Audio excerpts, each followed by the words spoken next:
Mandapeta పరిశుభ్రతతో number 1 స్థానానికి చేరాలని MLA Vegulla Jogeswara Rao అన్నారు.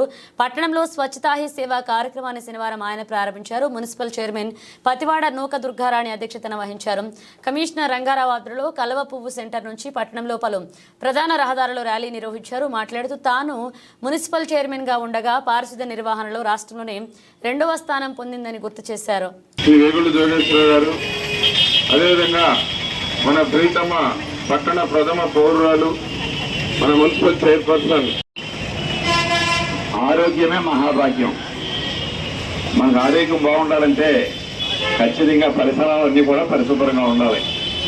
అదే ఉద్దేశంతో ప్రధానమంత్రి శ్రీ నరేంద్ర మోడీ గారి యొక్క ఆశయాల మేరకి మన గౌరవ ముఖ్యమంత్రి వర్యులు శ్రీ నారా చంద్రబాబు నాయుడు గారు, ఉప ముఖ్యమంత్రి వర్యులు శ్రీ పవన్ కళ్యాణ్ గారు, యువ నాయకులు శ్రీ నారా లోకేష్ గారు వీరి యొక్క ఆధ్వర్యంలో స్వచ్ఛ ఆంధ్ర స్వచ్ఛ భారత్ అనే కార్యక్రమాన్ని ప్రతి నెల 3వ శనివారం మనం అనుకోవడం, దానిలో భాగంగానే మండపేట నియోజకవర్గం నుంచి మన మండపేట పట్టణంలో ఈ కార్యక్రమాన్ని మనకి ప్రారంభించుకుంటున్నాం.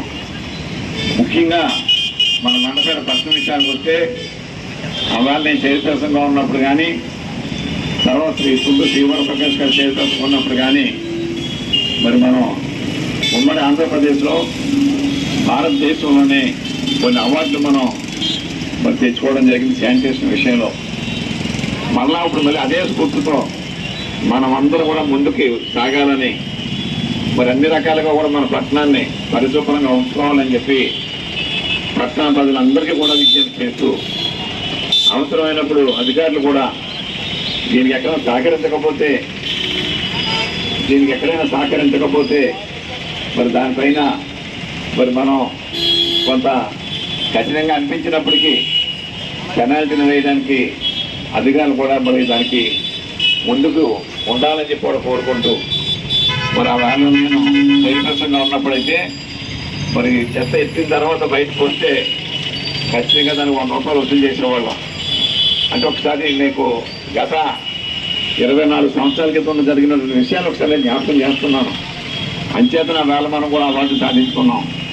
అటువంటి స్ఫూర్తిని అధికారులు తీసుకుని దీన్ని ఒక ఛాలెంజ్గా మండపేట పట్టణ ప్రజలందరూ కూడా స్వీకరించి, ముఖ్యంగా మన చైర్పర్సన్ గారు శ్రీమతి నూక దుర్గారాణి గారు, అలాగే వైస్ చైర్పర్సన్స్, కౌన్సిలర్స్, మన ఎక్స్ చైర్పర్సన్ గారు ప్రకాష్ గారు, కమిషనర్ గారు, మొత్తం అందరూ కూడా దీన్ని ఒక స్ఫూర్తిగా తీసుకుని, ఒక ఛాలెంజ్గా తీసుకుని అందరం ముందుకు సాగుదాం. ఖచ్చితంగా మనం మంచి రిజల్ట్, ఇప్పుడే మనం మంచి రిజల్ట్ సాధించాం. కానీ ఇది ఒక నిరంతర ప్రక్రియ.